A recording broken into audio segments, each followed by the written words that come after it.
Nah, karena umat Islam tidak terlalu peduli dengan sejarah, sehingga membuat orang-orang yang berkecimpung dalam penulisan sejarah pada awal-awal kemerdekaan dulu membuat sebuah agenda di mana sejarah itu dibuat sedikit menyimpang dari fakta yang ada, kalau menurut Prof. Ahmad Mansur Negara, sehingga dibikinlah bagaimana Islam pada masa dulu itu adalah seorang yang budak, bukanlah orang yang memiliki derajat yang tinggi. Nah, padahal Islam yang datang itu adalah para pedagang, ya, para saudagar yang mereka tentu memiliki kekayaan. Nah, kemudian ada upaya dari penulisan sejarah itu, mereka ingin menghilangkan semangat kaum muslimin untuk berdagang, tapi fokus saja untuk menjadi pegawai. Nah, mental ini sengaja disetting dari tulisan-tulisan sejarah agar kita tidak mau berdagang. Kemudian ada juga sistem yang membuat kita tuh terpaku atau bersemangat hanya untuk menjadi pegawai. Padahal kalau kita lihat di masa dulu, orang-orang yang datang ke Islam datang ke Nusantara itu karena berasal dari yang namanya pengusaha, dan pengusaha ini karena mereka memiliki dana itulah yang menjadi modal untuk mereka berdakwah. Nah, kalau kita sudah dicuci otaknya, bagus saja jadi pegawai dan sebagainya, itu kita hanya dijadikan budak dari pemerintahan. Baik, sebenarnya baik, tapi alangkah baiknya kalau umat Islam itu menjadi pedagang juga, sama seperti Nabi Muhammad SAW. Ketika beliau sebelum diangkat menjadi Nabi, beliau adalah juga seorang pedagang.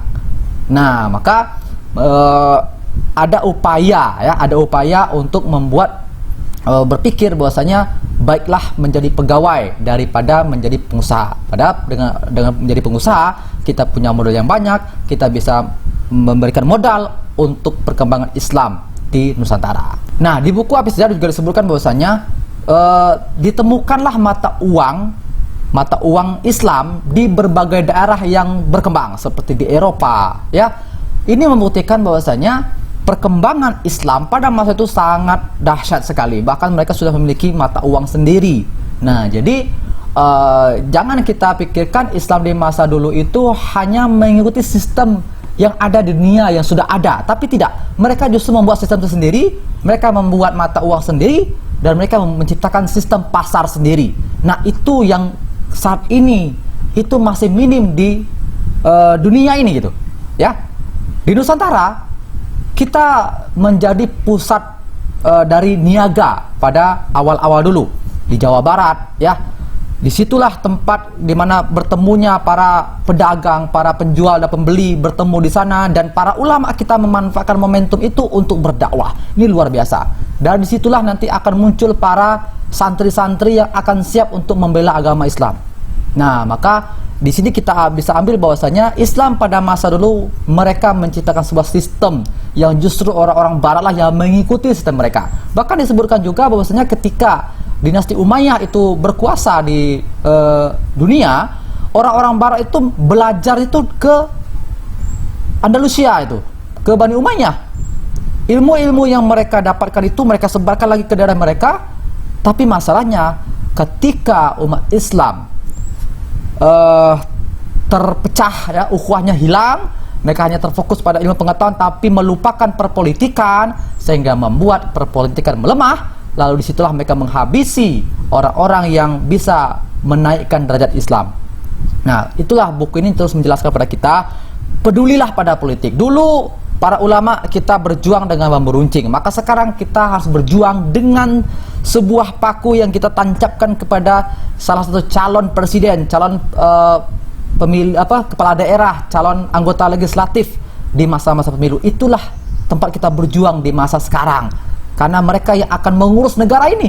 Negara ini adalah warisan para ulama. Maka alangkah sedihnya kita kalau di masa sekarang justru negara kita menjadi jauh dari agama Islam.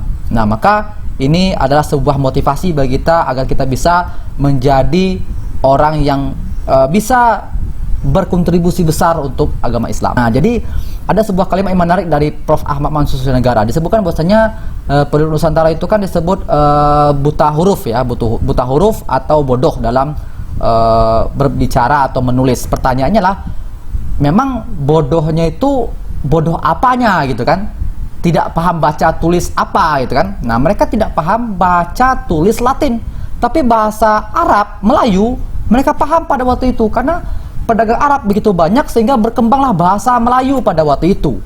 Nah, orang-orang penjajah mereka menjadikan sebuah opini bahwasanya orang Indonesia pribumi itu bodoh karena nggak bisa bahasa Latin gitu ya, bahasa biasa.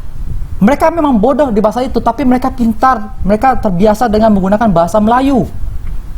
Nah, maka kita harus hati-hati nih dengan kalimat-kalimat yang justru itu sangat tipis sekali kata-katanya.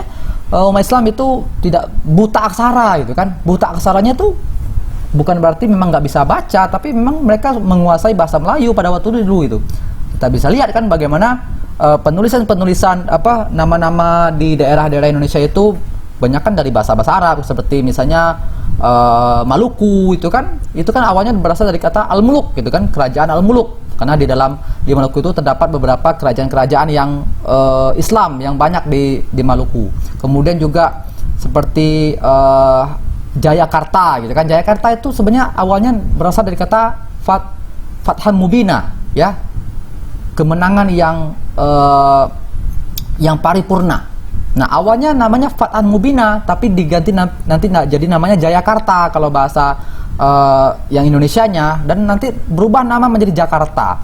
Nah, itu adalah berasal dari kata bahasa Arab. Nah, maka bahasa Arab pada waktu itu juga termasuk bahasa yang dijadikan oleh pribumi untuk berkomunikasi dengan satu sama lainnya. Kita lihat nih bagaimana pedagang dari Arab tadi datang ke Nusantara. Mereka itu tidak dengan peperangan, tidak dengan pedang. Mereka bahkan disebutkan dalam Al-Quran itu tidak ada paksaan dalam masuk Islam. Begitulah sejatinya. Beda hanya dengan ketika nanti di di ujung dari sepertiga buku ini disebutkan bahwasanya ketika imperialisme Barat datang ke Nusantara, mereka justru memaksa karena mereka memiliki tiga misi ya, yaitu gold, glory, dan gospel. Nah, emas tentu mereka akan mengeruk kekayaan alam di Nusantara, kemudian kejayaan ya, glory, mereka ingin menguasai sistem yang ada di Nusantara. Dan yang ketiga inilah gospel ini, mereka memaksa kalau nggak masuk ke agama mereka ya, misalnya Portugis dan Spanyol itu membawa misi agama Katolik ya, dan mereka akan tumbang. Ketika mereka datang ke Nusantara, mereka merebut yang namanya Sunda Kelapa. Sunda Kelapa itu adalah Jakarta sekarang, dan orang-orang Portugis ini nanti mereka akan diusir oleh dipimpin oleh salah satu wali songo yang bernama Sunan Gunung Jati ya.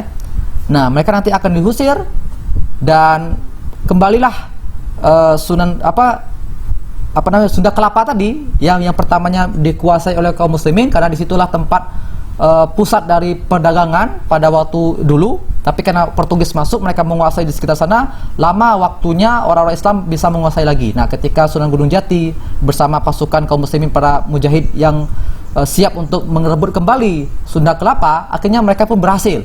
Nah, mengubah nama Sunda Kelapa menjadi Fathan Mubina, ya, kejayaan yang paripurna, sehingga berubah nama nanti menjadi Jayakarta, dan akhirnya berubah menjadi Jakarta.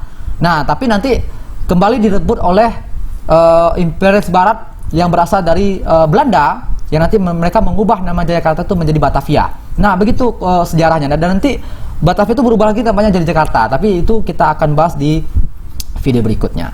Nah, maka itulah Islam. Mereka datang dengan kedamaian, dengan tidak kekerasan, tidak ada paksaan dalam Islam. Maka kalau ada yang mengatakan Islam itu intoleran, tidak seperti itu sebenarnya. Kita lihat bagaimana kitab suci orang-orang yang non-Islam itu, mereka disebutkan tentang bahwasanya mereka itu datang bukan dengan perdamaian tapi dengan pedang. Nah, seperti itu. Jadi ada juga diceritakan oleh Prof. Ahmad Mansur Suryanegara ini tentang bagaimana orang-orang Barat itu datang.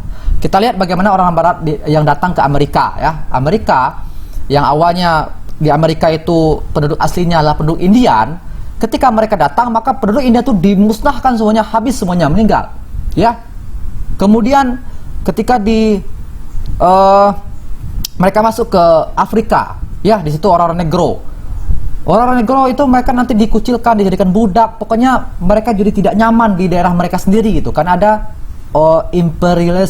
imperialis Barat masuk ke daerah mereka. Termasuk juga di Australia. Australia awalnya adalah suku aborigin. Ketika penjajah Barat datang, mereka menjadikan penduduk aborigin itu seperti bukanlah lagi rumah mereka. Begitulah ketika penjajah Barat datang. Sementara Islam datang ke daerah-daerah, mereka tidak seperti itu. Kita lihat bagaimana ketika mereka datang ke Andalusia, justru orang Andalusia itulah yang meminta mereka, kaum muslim itu datang untuk membantu mereka dari kekejaman Raja Roderick. Bahkan kita lihat Fathul Mekah 10.000 kaum muslimin datang ke Mekah, tidak ada satupun yang dibunuh pada saat pengepungan itu, kecuali hanya beberapa orang yang memang mereka melanggar, mereka melawan. Kemudian di Indonesia saja nggak ada mereka itu memaksa untuk masuk Islam, tidak ada, tapi mereka biasa saja itu. Nah, berdakwah dengan lemah lembut dan mereka justru hidup damai. Jadi Hindu, Buddha, Islam itu hidup damai pada masa-masa dulu. Bahkan ada yang mengatakan bahwasanya kerajaan Demak itu muncul karena mereka menyerang Majapahit. Itu juga salah. Ya, itu juga salah. Jadi kan Majapahit itu kan runtuh ya, dan akhirnya nanti ada namanya kerajaan Islam Demak setelahnya. Tapi di buku Apis Sejarah ini disebutkan bahwasanya kerajaan Demak itu hadir bukan karena mereka mengalahkan Majapahit dan juga Sriwijaya, bukan. Tapi kerajaan Majapahit itu mereka berperang antara sesama agama Hindu juga itu, sehingga mereka kalah. Dan salah satu juga faktor yang membuat mereka itu menjadi hilang di permukaan Nusantara adalah karena adanya penjajah Barat yang datang ke India, lalu akhirnya Hindu melemah ya, sehingga dampaknya terasa ke Nusantara. Nah, disitulah momen di mana orang agama Islam itu melesat dengan cepat berkembang. Nah, sehingga banyak orang raja-raja yang tadi mereka menganut agama Hindu Buddha melihat begitu besarnya kekuatan kaum muslimin. Ya, mereka tidak memaksa, tapi mereka melihat kekuatan kaum muslimin begitu banyaknya di Nusantara pada waktu itu, sehingga mereka berpindah agama. Dan diikutilah beberapa orang yang menjadi pengikut kerajaan tersebut masuk Islam juga. Nah, ini adalah sebuah kekuatan yang besar. Ini menunjukkan bahwasanya Islam di masa dulu itu memiliki power yang kuat. Nah, ini baru di masa sebelum Indonesia merdeka, itu di masa-masa Portugis atau Belanda baru masuk ke Nusantara. Nah, banyak lagi yang disampaikan oleh Prof. Ahmad Mansur Siregar di buku Apis Sejarah ini, tapi karena waktu terbatas saya cukup menceritakan ini dulu saja. Sebenarnya masih banyak hal yang tidak saya sampaikan di sini, dan saya hanya menyampaikan cuplikan-cuplikan saja agar kita bisa membacanya lebih jauh lagi di buku ini, teman-teman semua. Maka oleh karena itu, ayo baca buku Apis Sejarah. Ini jilid pertama dan nanti ada jilid kedua juga. Tapi ini belum saya selesaikan semuanya ya. Saya baru menceritakan kepada teman-teman semua itu hanya baru batas ketika Portugis tadi dikeluarkan ya, dikalahkan oleh Sunan Gunung Jati tadi di Sunda Kelapa ya. Dan sebenarnya Portugis itu nanti juga bekerjasama nih dengan kerajaan lain ya, di kerajaan kalau tidak salah Ternate ya, kerajaan Ternate, dan nanti juga berhasil ditumpaskan. Nah, sehingga orang-orang Portugis tidak ada lagi di Nusantara, tapi nanti masuklah penjajah dari Belanda yang beragama Protestan ya. Mereka nanti membawa yang namanya VOC ya. VOC nanti mereka akan ya menguasai ekonomi Nusantara, sehingga membuat umat Islam itu menjadi agak sulit untuk bergerak ya dalam menguasai ekonomi. Nah, bagaimana penjelasannya, pembahasannya bagaimana ketika masa-masa Belanda menguasai Indonesia, nanti kita akan bahas di masa akan datang di video berikutnya. Nah, kalau seandainya kira-kira setuju nih dilanjutkan di komen ya, dilanjutkan nih. Kalau nggak dilanjutkan, saya lihat nih responnya. Kalau responnya sedikit, berarti nggak usah saya lanjutkan karena responnya sedikit ya. Tapi insya Allah saya akan berusaha untuk melanjutkan video berikutnya. Oke, terima kasih. Assalamualaikum warahmatullahi wabarakatuh.